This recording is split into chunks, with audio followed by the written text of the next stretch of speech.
Do you ever wonder if you're making the right plans? Have you ever been afraid that your plans may not line up with God's plan for your life? And what if you don't know God's plan for your life? How do you make plans? Should you make plans as a Christian? Let's talk about it. Hey friend, welcome to Her Journey with God. I'm Sarah, and I'm so glad you found this channel. Today we're going to be talking about making plans that line up with God's plans for your life. And so before we jump in, if you're new here, welcome to the channel. Please click the like and subscribe buttons and ring the notification bell so that you never miss the next episode. So how do we make plans if we don't know what God's plan is for our life? How do we do that and move forward with the confidence that God is in it with us? Because let's face it, God rarely reveals his plans to us ahead of time. Rather, it seems like he expects us to trust him day by day, step by step. But at the same time, it seems like life is full of us making plans too, even as God unfolds his plans in our lives around us, right? Life is full of planning, whether it's meal planning, vacation planning, wedding planning, college or retirement planning goals for the new year. Life is full of us making plans and doing life even as we trust God day by day. So first I want to take a look at, is planning biblical? Is it scriptural for us as Christians to make plans for our lives? As I've studied the word, I see that it's very clear that yes, we should make plans. There's quite a few scriptures in the book of Proverbs, which is the book of wisdom, that reminds us how important, how wise and productive it is for us to make plans as Christians. So here's a few scriptures that remind us of the importance of making plans. Proverbs 21:5. The plans of the diligent lead surely to abundance, but everyone who is hasty comes only to poverty. Proverbs 15:22. Without counsel, plans fail, but with many advisors, they succeed. Proverbs 20:18. Plans are established by counsel. By wise guidance, wage war. Proverbs 16:3. Commit your work to the Lord, and your plans will be established. And one from Isaiah chapter 32, verse 8. But he who is noble plans noble things, and on noble things he stands. Absolutely, scripture talks a lot about making plans. We were never meant to live random, haphazard lives with no vision, no direction, no purpose. Now, as much as scripture reminds us that making plans is wise and healthy for Christians, there's also a warning that we see in the book of James, chapter 4, starting in verse 13, which says, Come now, you who say, today or tomorrow we will go into such and such a town and spend a year there and trade and make a profit. Yet you do not know what tomorrow will bring. What is your life? For you are a mist that appears for a little time and then vanishes. Instead, you ought to say, if the Lord wills, we will live and do this or that. As it is, you boast in your arrogance. All such boasting is evil. Here we see a little bit of a warning about making plans. Now, the Bible cannot conflict with itself. It's not going to tell us that planning is good and then that planning is bad. So planning in itself is not inherently wrong or evil. I believe that what this scripture in James is telling us is about the heart posture out of which we make these plans and pursue them. And so let's jump back into that passage and unpack it a little bit more. So it says, Come now, you who say, today or tomorrow we will go into such and such a town and spend a year there and trade and make a profit.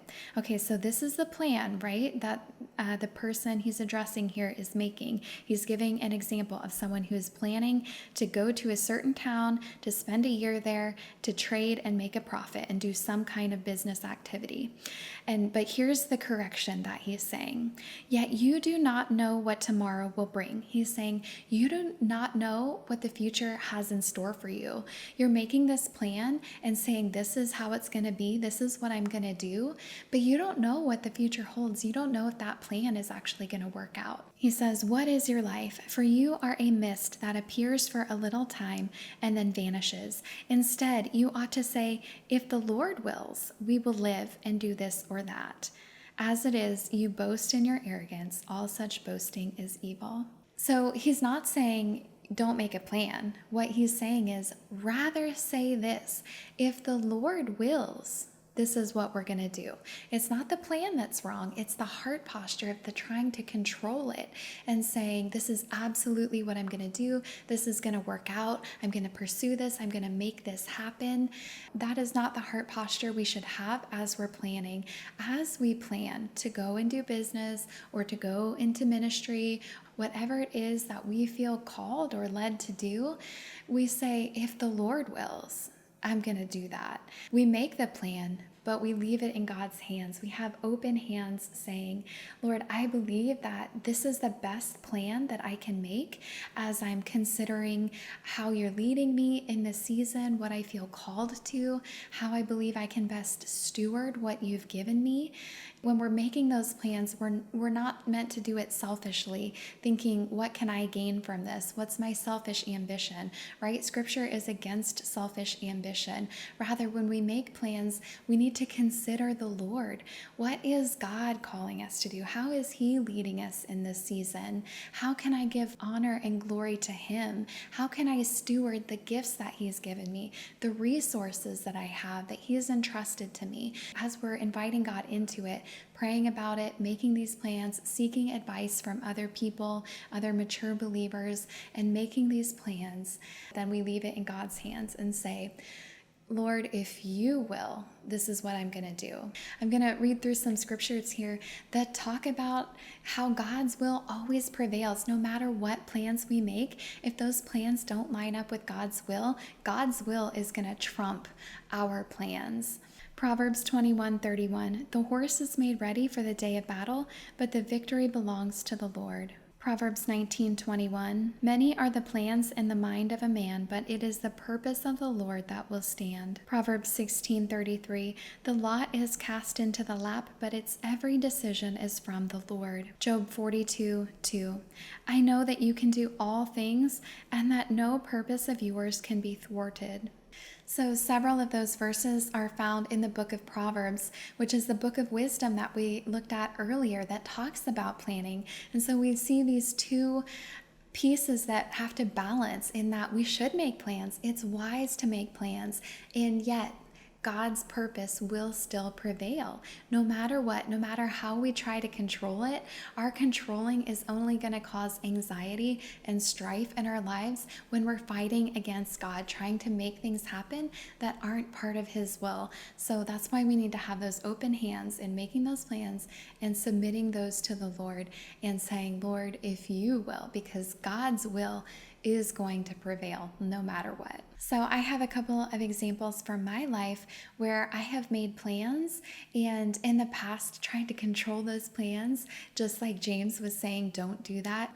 And I've also made plans later as I grew and learned from that and left it with open hands and saw God change things as I went. And so the first example that I have is about 10 years ago, and I had moved out of state to California to pursue a career in screenwriting and producing, and I thought that that's what God had called me to do. I thought He was leading me in it. I was so sure He was going to open doors for me at specific companies, and yet as I moved forward, I found that the doors were not opening like I expected. It just was not happening.